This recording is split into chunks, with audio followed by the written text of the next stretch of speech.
우리가 뭐 저도 그렇고 여러분도 그렇고 솔직하게 인정할 수밖에 없는 사실이 하나가 있습니다. 그건 뭐냐면 다 이중잣대를 가지고 산다는 거예요.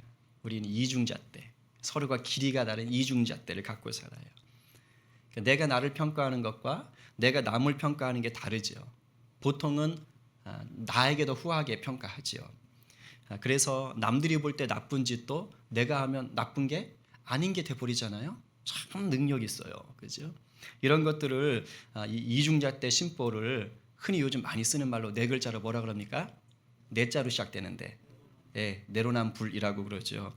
이게 무슨 한자 성어예요? 이렇게 묻는 사람도 있더라고요. 아닙니다. 줄임말이에요. 뭡니까? 내가 하면 로맨스, 네가 하면 불륜, 그죠? 이런 말 아닙니까? 그래가지고 2020년도에는 교수들이 이걸 가지고 한자 성어를 만들었대요. 아시탑이라고. 그래서 내가 하면 옳고 네가 하면 그르다. 그래가지고 올해 교수가 뽑은 한자 성어 이런 식으로도 나왔다 그래요.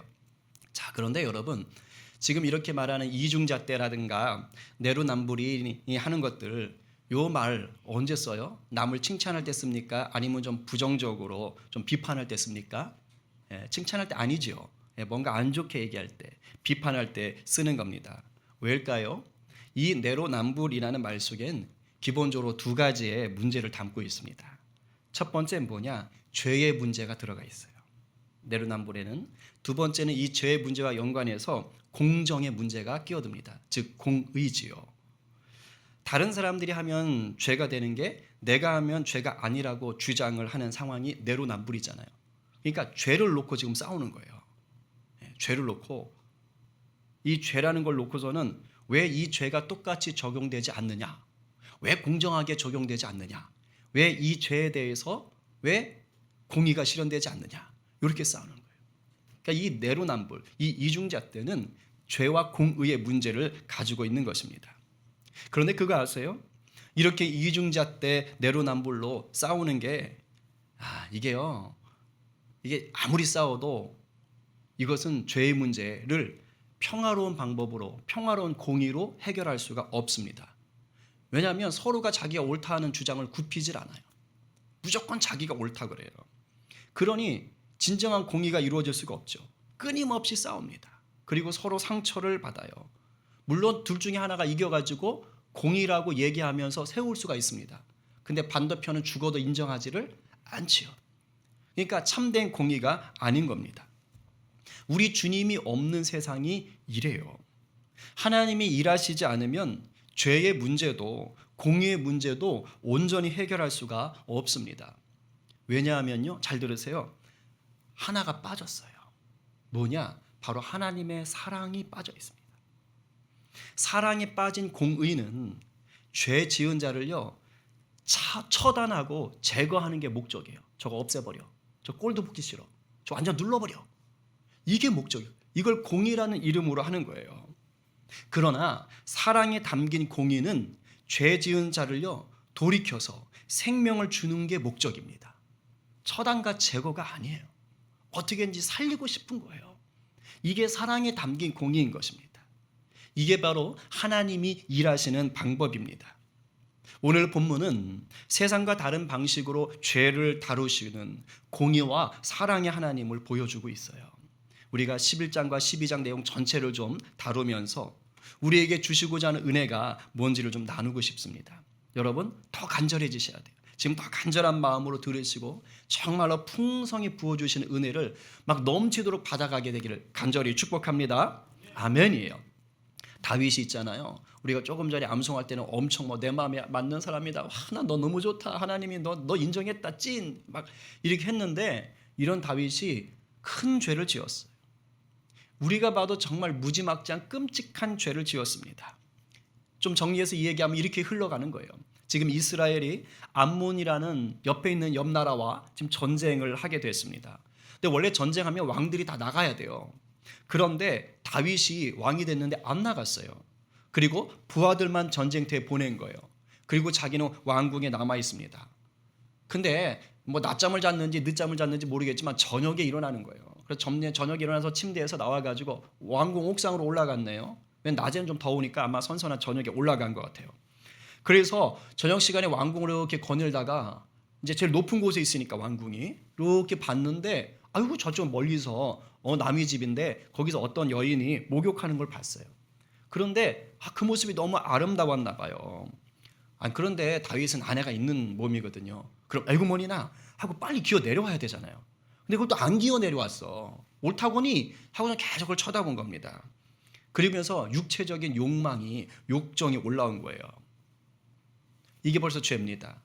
십계명에서 10번째가 뭔지 아세요? 내 이웃의 낙이나 종이나 아내를 탐하지 마라. 십계명의 10번째 계명을 이미 어기고 있는 거예요. 이웃의 아내를 탐하는 죄를 지금 짓고 있는 것입니다. 근데 다윗이 여기서 그치질 않았어요. 그 여자가 누구냐? 알아봐. 부활시켜서 알아봤어요. 그랬더니 세상에나 지금 전쟁터에서 나가서 싸우고 있는 자기의 충성스러운 장수 우리아라는 장수가 있는데 그 우리아라는 장수의 아내라는 거예요. 이름은 밧세바. 이렇게 얘기한 겁니다. 그걸 들었으면 야 그래? 아유 귀한 자매네. 이거 끝냈어야 되잖아요. 자기의 충성스러운 부하의 아내인데 그 얘기를 듣고서 뭐 한 줄 아세요?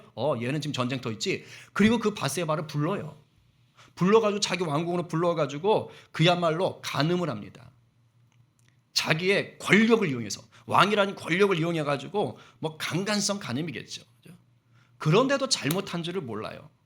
뭐예요? 내로남불 아닙니까? 지금 다윗이 내로남불하고 있어요. 또 죄를 지었어요. 십계명의 몇 번째입니까? 7번째. 간음하지 말라. 대놓고 간음을 하고 말았습니다. 근데 여기서 끝나질 않아요.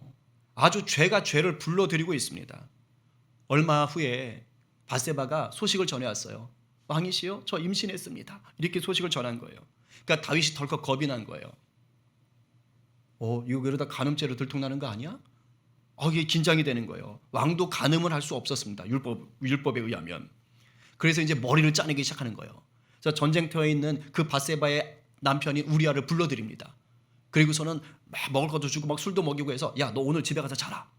왜? 그래가지고서 이제 이렇게 아내가 동침하게 해서 자기가 싹 피하려고 하는 거예요.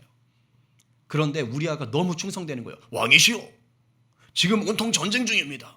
어찌 제가 부하들을 두고 감히 제 아내와 사사로운 즐거움을 누리겠습니까? 안 됩니다. 이러고 집에 안 가는 거예요. 그리고 왕궁에서 그냥 자버리네. 둘째 날도 그러고. 그래서 결국 다윗의 이 교묘한 술수는 실패하고 맙니다. 근데 다윗이 지독해요. 이러면 좀 딱 알아야 될 거 아니에요. 이게 아니구나. 근데 더 큰 죄를 꾸미는 겁니다. 요즘 말로 말하면 살인교사죄. 살인교사죄. 이제 편지를 써서 우리아 편으로 보내는 거예요. 그래서 우리아의 위에 있는 장군 요압에게 줘서 야, 얘 우리아 최전방으로 보내. 그래 죽게 만들어. 이렇게 하는 거예요. 그래서 그 편지를 들고 그 우리아를요 적진 바로 밑에 보낸 겁니다. 죽었어요. 뭐 한 거예요 지금? 십계명 몇 번째입니까? 6번째. 살인하지 말라. 살인죄를 저질렀어요. 살인죄를. 자, 여기까지 좀 들어보시면 그냥 다윗이라는 이름을 딱 빼고 생각해 보세요. 지금 몇 개예요 도대체? 얼마나 끔찍합니까? 이게 정말 다윗 맞나요? 하나님 마음에 꼭 맞는 사람이라고 하나님이 그렇게 좋아하는 그 사람 맞아요? 어떻게 그런 사람이 이런 죄를 지을 수 있지요? 지금 자기의 권력을 이용해서 간음과 살인을 저지른 가정 파괴범이라고요. 끔찍해요. 그런데 다윗은 아직도 자신의 잘못을 인정하지 않고 있어요. 마음의 상처가 엄청날 그 여자, 그 밧세바를 이젠 데려다가 아예 자기 아내를 삼아 버립니다. 그리고 임신했으니까 이제 얼마 후에 출산할 때가 되어서 아들을 덜컥 낳은 거예요. 아마 다윗은 생각했을 거예요. 야, 이제 다 해결됐겠다, 야. 우리 남편은 죽었고 이제 밧세바는 내 아내가 됐고 이제 아기까지 낳았으니 이제 끝났겠네. 복잡했어. 이제 아무도 모를 거야. 다 넘어갔겠지? 이렇게 생각을 했을지 모르겠어요. 우리가 성경에서 하도 또 교회 다니면서 다윗 하면 막 굉장한 사람으로 듣다 보니까 정말 덮어놓고 다윗은 좋은 사람이라고 생각을 합니다. 근데 오늘 이 죄악들을 보시면서도 여전히 다윗이 괜찮은 사람으로 보이시나요? 만약에 다윗이 성경 속의 인물이 아니었다면요, 정말 저는 평생 쳐다보기도 싫은 그런 끔찍한 죄인으로 여겼을 것 같아요. 아마 여러분 이름 지우고 보거나 아니면 성경의 인물이 아니고 누가 그냥 내 주위에 있는 사람이라고 생각해 보세요. 내 주위에 어느 고위직 관리라고 한번 생각해 보세요. 여러분 마음이 어떨 것 같아요? 이런 다윗이었습니다. 그런데 하나님 마음도 그랬어요. 다윗을 누구보다 아끼고 사랑하셨던 그 하나님도 다윗의 이 행동에 대해서 악하게 보셨어요. 정말 심각하게 보셨어요. 11장 27절 하반절 읽어보겠습니다. 시작. 다윗이 행한 그 일이 여호와 보시기에 악하였더라. 네, 악하였다. 근데 사실 하나님이 지금 이렇게 보시기 전까지는 다윗에게 엄청난 축복을 하셨습니다. 나단 선지자를 통해서 정말 최고의 축복을 하셨어요. 우리 두 구절만 보겠습니다. 7장 15, 16절. 자, 이 축복은 여러분이 받으셨으면 좋겠어요. 같이 읽겠습니다. 시작. 내가 내 앞에서 물러나게 한 사울에게서 내 은총을 빼앗은 것처럼 그에게서 빼앗지는 아니하리라. 내 집과 네 나라가 내 앞에서 영원히 보존되고 내 왕위가 영원히 견고하리라 하셨다 하라. 쉽게 말하면 이런 거예요. 야, 너는 사울 왕처럼 내가 내쫓지 않을게. 너는 확실하다. 다윗 너하고 네 후손들에게 허락한 나라는 절대 망하지 않을 거다. 왜? 내가 지켜주니까. 내가 장담한다. 자, 약속, 새끼손가락, 도장. 이거 하신 겁니다. 지금 하나님이 이렇게 축복하신 거예요. 그랬는데 이런 약속을 해주셨던 하나님인데 지금은 뭐라고요? 악하게 보셨다라고 얘기하는 거예요. 여러분 성경에서 지금 하나님이 악하게 보셨다 이게 무슨 뜻인지 아십니까? 이제는 하나님이 공의를 드러내실 시간이다 이 뜻이에요. 다윗에게 다윗이 지은 죄를 하나님이 공의롭게 다루실 것이다 이 말입니다. 이 악하게 보셨다는 게 여러분 하나님은요 죄를 모른 척하거나 두둔하시는 분이 절대 아닙니다. 하나님은요 죄를 정말 싫어하세요. 우리 인간적으로 표현하면 아주 죄의 두드러기를 일으키시는 분이신 거예요. 너무너무 싫어하십니다. 그래서 죄에 대해서는 반드시 책임을 물으셔요. 우리는 이것을 심판이라고 하기도 하고 징계라고도 합니다. 그러나 하나님이 세우시는 이 공의는 아까 초장에 말했던 그 세상의 공의와는 사뭇 달라요. 세상의 공의는 사랑에 빠져 있어요. 그러나 하나님이 세우시는 이 공의는요 사랑에 들어가 있어요. 세상의 공의는 처단하고 제거하는 게 목적일 때가 너무 많지만 하나님이 세워가시는 공의는 철저하게 사랑 위에다가 짓는 공의입니다. 그래서 하나님이 공의를 행하시는 목적은 뭐냐? 잘못을 바로잡고 다시 생명을 살리기 위한 하나님의 사랑인 거예요. 하나님이 그 일을 하시는 거예요. 이제 나단 선지자를 다시 보냅니다. 얼마 전엔 축복했지만 이제 나단을 통해서 공의를 행하시는 거예요. 사랑에 기초한 공의를 세워가십니다. 어떻게 하느냐? 먼저 다윗이 회개할 수 있도록 기회를 주셔요. 놀랍습니다. 회개할 수 있는 기회를 주시는 거예요. 나단 선지자에게 너 죄인이지 라고 얘기하지 않습니다. 먼저 비유를 들려줍니다. 마을에 양과 소가 엄청 많은 부자 한 명이 있다고 얘기하는 거예요. 그리고 그 옆에 이웃에 암양 새끼 암양 한 마리, 어린 암양 새끼 한 마리밖에 없는 아주 가난한 사람이 있다고 얘기하는 것입니다. 그런데 어느 날 이 부잣집에 손님이 한 명이 찾아온 거예요. 근데 이스라엘 법에 뭐냐? 손님이 찾아오면 후하게 대접을 해야 돼요. 극진하게 대접을 해야 돼요. 그러니까 뭐 양을 잡든지 소를 잡아야 되는 겁니다. 그런데 이 부자인 사람이 자기 집에 그 엄청 많은 양이나 소를 잡아서 대접하는 게 아까웠어요. 그래서 어떻게 했느냐? 옆집에 그 새끼 암양 한 마리밖에 없는 그 가난한 집, 그 가난한 사람한테 가서 그 양을 뺏어왔어요. 강제로 야 그거 줘! 뺏어왔어요. 그리고 그 양을 잡아가지고 손님을 대접했다라는 얘기를 다윗 왕에게 해주는 겁니다. 자, 이걸 듣더니 다윗이 갑자기 빡 돌아버렸어요. 뚜껑이 확 열렸어요. 아니, 야, 우리나라에 그런 나쁜 놈의 부자놈이 있어? 하고 화를 내는 겁니다. 내가 하나님의 이름으로 맹세한다. 그럼 반드시 죽어야 돼! 라고 막 열을 내는 거예요. 그래서 암양 새끼 한 마리 뺏어갔다고 4배로 돌려줘야 돼! 어머, 이면서 막 흥분한 거예요. 씩씩하면서 그 새끼 누구야? 아이고, 죄송합니다. 그놈 누구야? 제가 화냈네. 그놈 누구야? 뭐 이러고 있는 거예요. 그때 나단 선지자가 준엄하게 말합니다. 당신이 그 사람이라! 라고 하는 거예요. 당신이 그 사람이라. 그 부자가 바로 너야! 라고 얘기하는 거예요. 하나님의 그 마음을 전한 겁니다. 다윗은요, 나단의 이 비유를 통해서 내가 그동안 내로남불에 빠져 있었구나 라는 것을 깨닫어요. 그 자기를 합리화하고 위장하고 숨기려 했던 것을 하나님은 다 알고 계셨구나, 다 보고 계셨구나라는 것을 드디어 깨닫는 겁니다. 이 비유를 들은 덕분에 다윗의 그 굳어졌던 양심이 풀어지고 깨어날 수가 있었던 거예요. 그래서 마침내 회개하는 자리까지 나아갈 수 있었습니다. 여러분, 하나님의 사랑이 이거예요. 바로 이게 하나님의 사랑이라고요. 하나님, 우리가 죄를 지을 때 저 자식 죽여버려야지 이 생각부터 하시는 분이 절대 아니라고요. 우리가 죄를 지을 때 회개할 수 있는 기회를 먼저 주셔요. 그래서 죄를 용서받고 하나님 품 안에서 머물기를, 계속해서 머물기를 하나님은 바라십니다.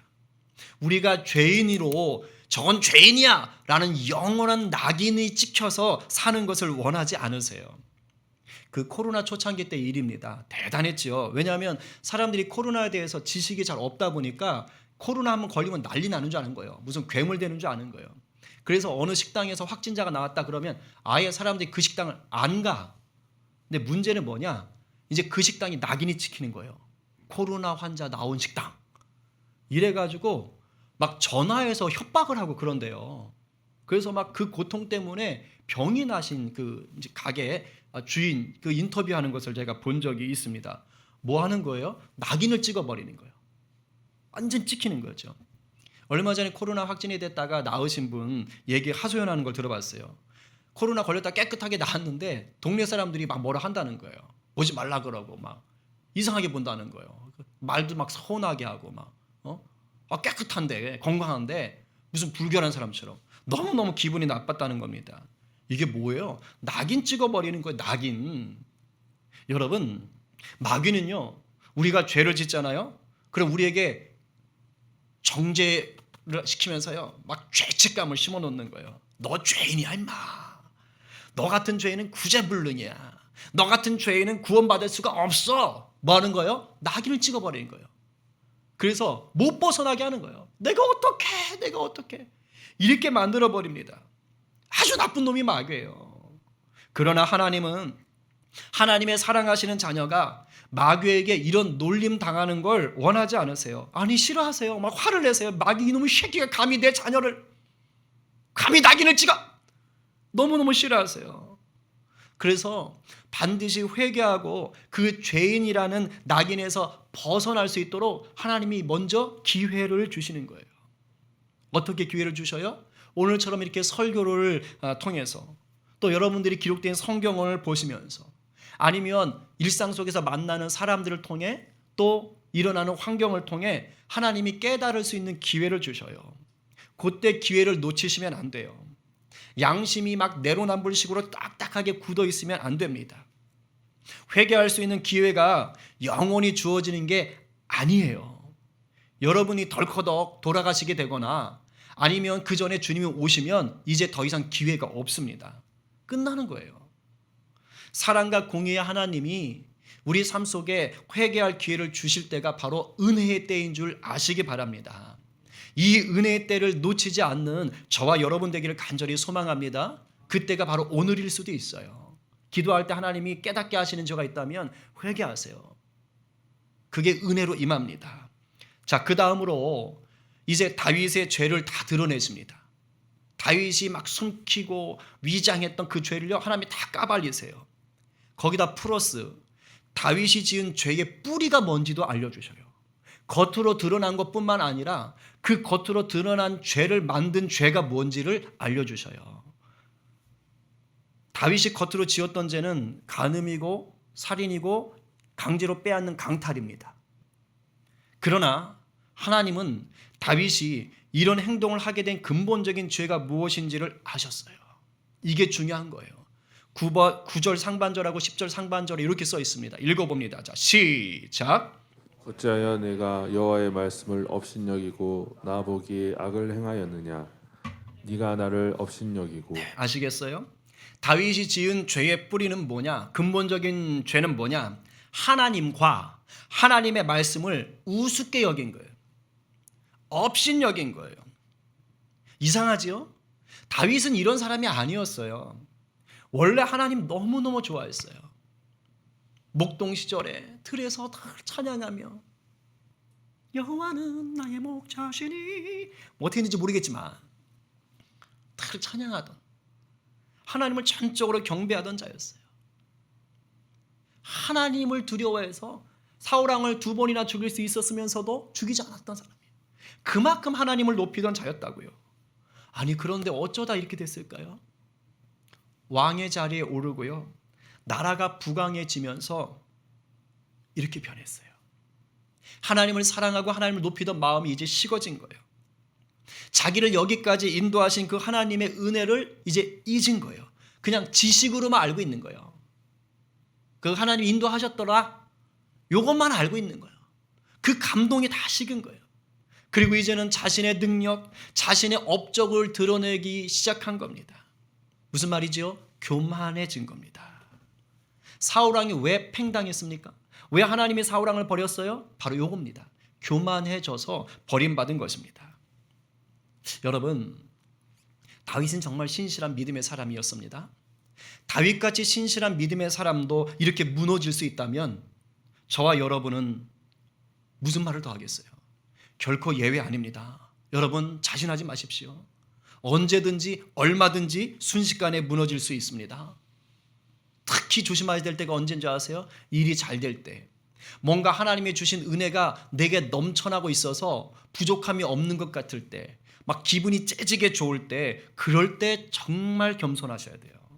그때 하나님 떠나기가 쉽습니다. 대부분의 성도는요, 삶에 고난이 닥치고 괴로운 일이 생기잖아요. 그러면 오히려 하나님을 찾아요. 오히려 기도하러 옵니다. 그러나 삶이 태평하고 풍요하잖아요. 그러면 하나님 생각 안 해요. 죄송한 말이지만 그래요. 그나마 나오던 교회도 안 나오려고 그러고 놀러 갈 생각합니다. 하나님 떠나기 일쑤예요. 근데 그거 아십니까? 마귀는요, 성도가 괴로울 때보다 성도가 천하태평 잘 나가고 있을 때가 더 넘어뜨리기 쉬운 기회라고 생각하고 있어요.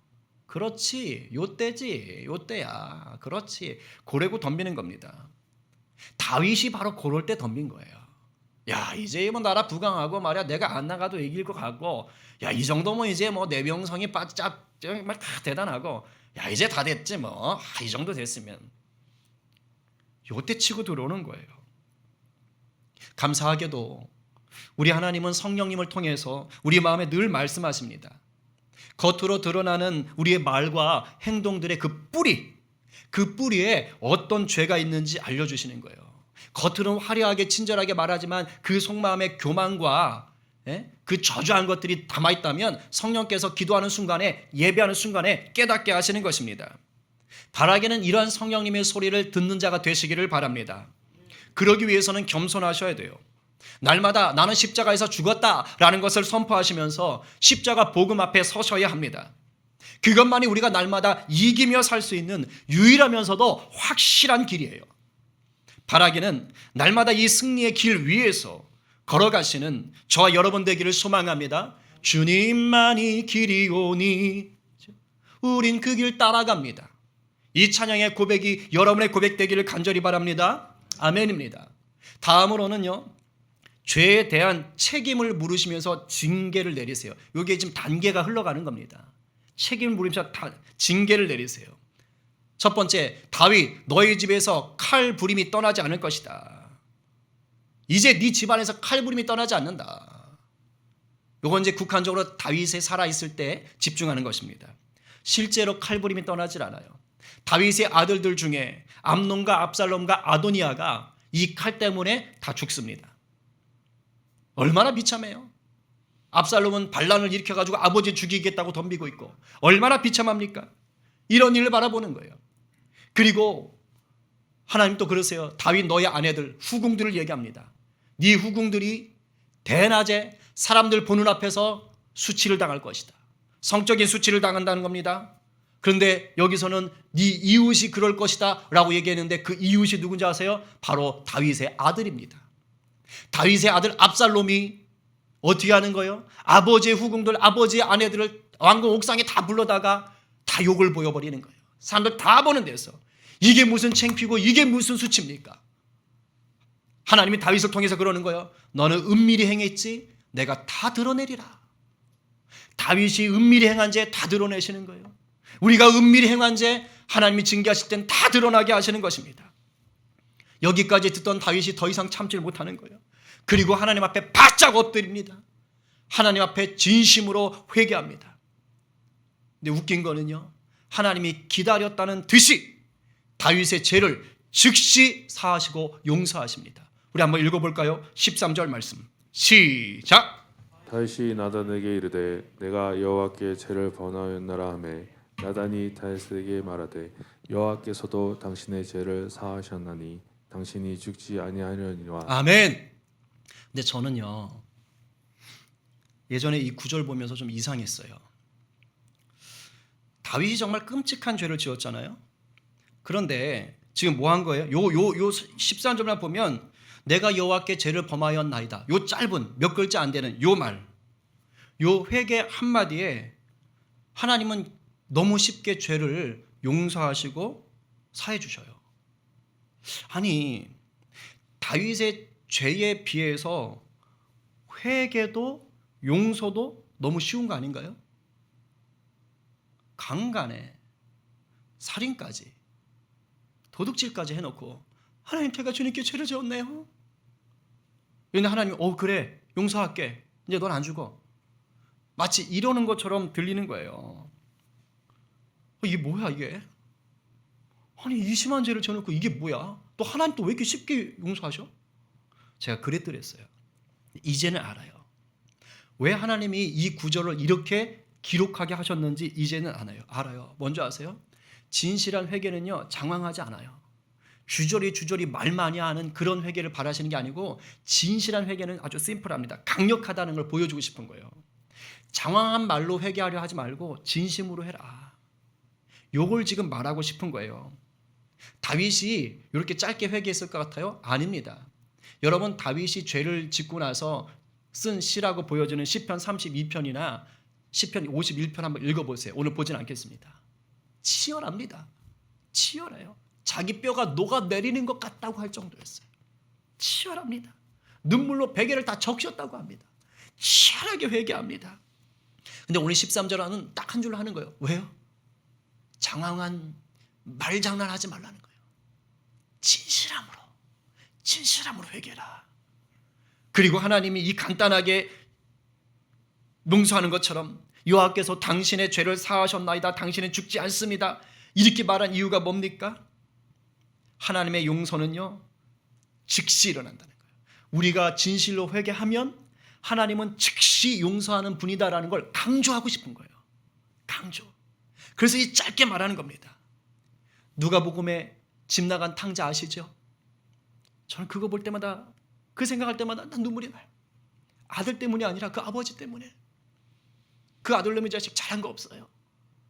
아버지가 살아있는데도 유산 챙겨가지고 갔어요. 그거 죽일 놈입니다. 그런데 그 아들 떠나 보내놓고 이놈의 나쁜 새끼 돌아가기만 해봐 죽여버릴 거야 이런 줄 아세요? 아니에요. 그 아들 떠나 보내놓고요 아버지 매일 마을 어귀 동구 밖에 나가는 거예요. 마을 입구에 나가서 우리 아들 언제 돌아오나? 우리 아들 언제 돌아오나? 우리 아들 언제 돌아오나? 저는 이 13절 읽으면서 그 누가복음에 이게 생각이 났어요. 그 아들 돌아왔을 때 그 아버지가 어떡합니까? 저 멀리서 다른 사람 못 알아봐. 왜? 남루해졌으니까. 머리가 개판이니까. 그러니까 다른 사람은 제가 누구요 이럴 텐데 아버지는 알아요. 내 자식이니까. 아무리 엉망이 되고 망가졌어도 알아요. 내 자식이니까. 저 멀리 보이는 걸 아버지가 뛰어가는 거예요. 이 자식 얼마나 고생이 많으냐. 그 아들이 아버지 제가 죄를 지었어요. 제가 그냥 종이나 될게요. 무슨 말하는 거냐 무슨 말하는 거냐. 넌 내 아들인데. 그러면서 그 아들 데리고 오지 않습니까? 바로 이거예요. 우리가 진실로 회개하면요 하나님은 우리를 용서해 주시려고요 행여라도 늦게 하면 우리가 상처받을까 봐 하나님은 용서해 주시려고 기다리고 계시는 거예요. 통구 밖에서 기다리는 그 아버지처럼 기다리고 계시는 겁니다. 그러다 우리가 진실함으로 회개하면 그래 내가 기다렸어. 그래 내가 용서할게. 용서할게. 왜 그러실까요? 사랑하니까. 하나님의 시선은 우리의 죄인 됨을 바라보는 게 아니고요. 하나님의 시선은 우리의 자녀 됨을 바라보는 겁니다. 하나님의 자녀인 우리를 바라보고 계신 거예요. 하나님은 우리가 회개하면 언제나 용서해 주시는 사랑이 많은 분이심을 믿으시기 바랍니다. 아멘이요. 그런데 잊지 말아야 될 게 있어요. 이게 조금 이제 우리가 좀 이렇게 등한시하는 건데, 하나님의 공의가 징계와 함께 내릴 때가 많습니다. 근데 우리는 회개 기도할 때 이런 식으로 기도하죠. 주님, 제가 정말 회개합니다. 벌은 내리지 말아주세요. 아니 솔직히 그렇잖아요. 말은 안 하지만 뭘 숨기려고 그래. 그죠? 하나님 제가 잘못했어요. 근데 이제 속으로는 그러잖아요. 죄는 주지 마, 벌은 주지 마세요. 그냥 잘못했어요. 그냥 용서만 해주세요. 이렇게 기도하잖아요. 이렇게 할 때가 많습니다. 네, 하나님의 공의가 그렇게 드러나지 않을 때가 있어요. 하나님 반드시 죄에 대해서는 책임을 물으시거든요. 물론 그랬다고 너 이놈의 자식 벌 한번 받아봐라. 아이고 쌤통이다. 아이고 꼬소랴. 아이고 꼬셔. 이렇게 죄를 벌 주시고 기뻐하시는 분이 절대 아니에요. 공의로운 하나님이 죄에 대해서 징계를 하시는데, 징계하신 이유는 뭐냐? 그래야 우리를 보호하고 우리를 바로 세우기 때문이에요. 이걸 절대 잊으시면 안 돼요. 징계를 해야 우리가 바로 설 수 있기 때문에 징계하시는 겁니다. 꼭 많은 비유는 아닌데 이렇게 설명할 수 있어요. 제가 도둑질을 했어요. 진짜 그랬다는 게 아니라 제가 남의 집에 담을 넘어 들어가서 도둑질 하는 거예요. 막 금은 폐물을 다 훔쳐가지고 나왔어요. 죄지요? 죄진 거잖아요. 자, 그리고 이제 담을 넘어서 도망가려고 딱 넘어오는데 아뿔싸 그 담 바깥에 밑에 녹슨 못이 있었는데 그걸 못 봤어요. 그래가지고 룰루랄라 많이도 훔쳤다. 대박이다. 1년은 살겠다 하고 탁 담 밑으로 뛰었는데 세상에 못을 확 밟아버린 거예요. 그죠? 그 난리가 난 거죠. 아야! 하고서는 막 어우 아파하고 이제 뺐어. 그리고선 괜찮게 자고 쩔뚝거리면서 집에 가서 며칠 있었습니다. 그런데 이게 쇠독이 번진 거예요. 파상풍 비슷한 거죠. 그래서 난리가 난 거예요. 이제 아예 걷질 못해. 그래가지고 119 불러가지고 병원을 갔더니 큰일 났다는 거예요. 지금 발목 절단 안 하면 이게 다 퍼져가지고 이제 죽습니다. 이렇게 얘기하는 거예요. 이제 저 결정해야 돼요. 어떻게 해야 돼요? 살려면 어떻게 해야 되죠? 발목을 절단해야 되는 거예요. 자, 여기서 제가 못을 밟아서 발목을 절단하는 게 뭐에 비유될 수 있냐면 징계에 비유될 수가 있는 거예요. 제가 죄를 졌잖아요. 그죠? 그러니까 지금 못을 밟아서 이 절단하는 건 징계에 해당할 수 있는 것입니다. 그런데 내가 절단을 해야만 나는 뭐 하는 거예요? 살 수 있는 거잖아요. 마치 하나님 우리에게 주시는 징계는 그와 같은 성격이 있어요. 내가 그 징계를 감당해야만 내가 살 수 있어요. 내가 바로 설 수 있는 것입니다. 성경은 이것을 이렇게 얘기합니다. 잠언과 히브리서 말씀을 한 구절 보겠습니다. 같이 읽어보지요. 여러분의 것으로 받으십시오. 자, 시작. 대저 여호와께서는 그 사랑하시는 자를 징계하시기를 마치 아비가 그 기뻐하는 아들을 징계한 같이 하시느니라. 아멘. 자, 12장 1절. 무릇 무릇 징계가 당시에는 즐거워 보이지 않고 슬퍼 보이나 후에 그로 말미암아 연단받은 자들은 의와 평강의 열매를 맺느니라. 아멘. 아멘이세요? 당시에는 슬퍼 보이기 힘들어 보일 수 있다는 거예요. 그러나 그것을 이겨내면 어떻게 된다고요? 의와 평강의 열매가 넘친다는 거예요. 더 강건하게 잘 살 수 있는 것입니다. 아멘으로 받으시길 바랍니다. 그렇습니다. 죄는 징계가 따라옵니다. 그래서 징계는 하나님 사랑의 또 다른 얼굴인 거예요. 그러나 제가 쭉 살아보니까 이런 것 같아요. 하나님이 우리가 죄를 지을 때마다 징계하시는 건 아니신 것 같아요. 죄를 지을 때마다 이거 졌네? 징계. 이거 죄지었네? 징계. 이렇게 하시지는 않더라는 거예요. 보니까 대부분은 많이 참으세요. 많이 기다려주세요. 그래서 우리는 하나님이 모르시나? 이렇게 착각하는 거예요. 그게 다윗이 그랬던 거 아닙니까? 그래서 몰래 숨길 수 있다고 생각했던 거예요. 아니에요. 하나님이 참아주시는 거예요. 그러다가 이대로 두면 안 되겠다 싶으실 때, 그때 이제 징계하십니다. 우리 부모님들 자녀들이 잘못할 때 그때마다 혼내시나요? 아니에요. 그냥 대충은 넘어갑니다. 어지간한 건 넘어가요. 그러다 아니다 싶을 때 이제 너 이리 와봐 하고 이제 하는 거예요. 그래서 기억력 좋으신 분은 1년 전 것부터 쫙 풀어내시죠. 이게 그와 비슷한 것입니다. 하나님도 오래 참으시는 거예요. 그러다 아니다 싶을 때 이제 더 이상 가면 큰일 나겠다 싶을 때 그때 징계하시는 겁니다. 그러니까 여러분이 생각할 때 내가 지금 죄를 지었는데 하나님 나에게 징계를 주시는 것 같다라는 깨달음이 오시면 이제 이렇게 생각하시면 돼요. 하나님이 그동안 오래 참으셨던 거구나. 이제 더 이상 내가 더 가면 안 되니까 하나님이 사인을 주시는 거구나. 하나님 그동안 참아주셔서 감사합니다. 빨리 돌이키겠습니다. 이렇게 기도하는 여러분 되기를 간절히 축복합니다. 이게 큰 믿음입니다. 이제 끝으로 이렇게까지 오신 하나님이요, 마지막으로 하나님의 깊은 사랑을 볼 수 있는 한 구절을 들려주십니다. 근데 우리가 이걸 이해하기 어려워요. 읽어보겠습니다. 14절 말씀 시작. 이 일로 말미암아 여호와의 원수가 크게 비방할 거리를 얻게 하였으니 당신이 낳은 아이가 반드시 죽으리이다 하고. 그죠? 결국 아이가 1회 만에 죽어요. 근데 이해하기가 쉽지 않습니다. 아니 죄는 다윗이 지었잖아요. 잘못은 다윗이 했는데 왜 다윗은 살려두고 죄 없는 아기를 죽이시죠? 이게 좀 하나님 좀 야속해 보인다고요. 설마 다윗의 죄를 아기한테 떠넘기셨나? 이렇게 생각할 수도 있어요. 근데 그렇지 않습니다. 그렇지 않아요. 하나님은 내가 지은 죄를 내 자녀나 내 부모에게 떠넘기는 분은 아닙니다. 내가 지은 죄의 영향이 내 부모나 내 자녀에게 갈 수는 있어요. 결과가 잘못돼서 그럴 수는 있어요. 그러나 내가 지은 죄를 하나님이 떠넘기는 분은 아닙니다. 그럼 이건 어떻게 우리가 풀어야 되느냐? 이 구절은 구속사적으로 읽어야 돼요. 무슨 말이냐면 예수님과의 관계 속에서 풀어가시란 겁니다. 여기 보니까 14절에 지금 다윗 때문에 하나님의 원수들이 비방거리를 찾았다라고 했잖아요.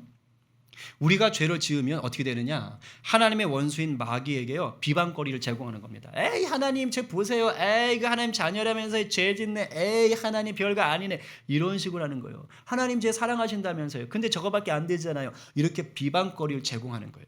우리가 죄를 지으면 하나님 곤욕스럽게 되는 거예요. 그럼 이제 공의의 하나님이 이 마귀의 비방거리를 잠재우시려면 어떻게 해야 되느냐? 죄 지은 우리를 심판하시면 돼요. 우리의 죄를 하나님이 심판하시면 됩니다. 없애버리면 돼요. 그런데 하나님이 우리를 너무 사랑하시는 거예요. 우리를 자녀 삼으신 거예요. 그러니까 심판하실 수가 없는 겁니다. 그래서 선택하는 방법이 뭐냐? 하나님이 자기의 외아들 예수 그리스도가 우리 대신 죄를 지게 하시는 거예요. 죄로 인해 내가 죽어야 하는데 하나님이 자기 아들을 대신 죽이시고 나를 살리시는 겁니다. 오늘 이 14절은요 이렇게 풀어가셔야 돼요. 우리는 나를 위해 죽으신 예수님을 볼 수 있어야 되는 거예요. 14절을 통해서. 하나님이 이거 자기 다윗의 죄를 애한테 떠넘겼네. 이게 아니라고요. 자기 아들을 죽여 나를 살리신 그 하나님의 사랑, 그 놀라운 구속사적인 은혜를 보시는 거예요.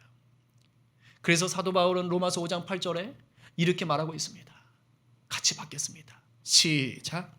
우리가 아직 죄인 되었을 때에 그리스도께서 우리를 위하여 죽으심으로 하나님께서 우리에 대한 자기의 사랑을 확증하셨느니라. 이것이 여러분 마음 가운데 늘 가득 차 있기를 바랍니다.